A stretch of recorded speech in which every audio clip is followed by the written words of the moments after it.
Okay, in today's video we're going to talk about the formula to use to make money with this work, and it is setup plus trigger equals trade entry, and then you manage it. So for example, this is or actually was a setup in KLAC where we had a cluster of key price support around that 162 164 area that included symmetry and also a 1618 extension of one of these prior swings here.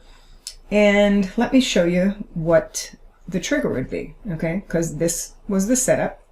So trigger, and I have done videos on triggers, but if you're looking at a swing trade, the aggressive swing trade trigger is on the 15-minute chart. The regular one is on the 30-minute chart. I will use the 15-minute chart more often than not if I like something. And here, this is where we tested the support. Here's your first crossover. That's the 834 EMA crossover to the upside. You also took out a prior swing high in the process. So, at that point, that was okay to be a buyer in KLAC and then place a stop underneath this last low. And if it plays out fully, the typical target is going to be the 1272 extension. And that comes in at 190.05.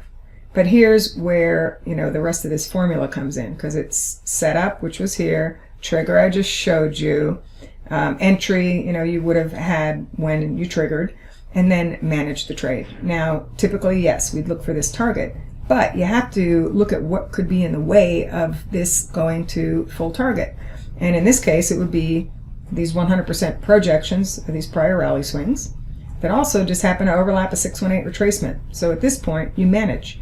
So what does that mean? Well, how about you just ratchet up stops, because if we can't get through this area, we could easily fail. So that would be a reason for that. And hey, if you don't get stopped out, no problem. If we can push through the rest of this resistance, then this is going to be the initial upside target for that setup. And then if somebody wanted to use this resistance for a short instead, all I would tell you is that you should wait for a trigger, and you'd want to be relatively careful on the short side though, because price is above the 200. Above the 50, 5 and 13 look like they're going to get ready to cross soon. So just keep that in mind, and those are some parameters to look at in KLAC. Hey everyone, TG here with Simpler Trading. Come get my Moxie Stock Method class and indicator now, and you will get 2 free live trading sessions with me. Don't delay, this offer expires at midnight, February 13th.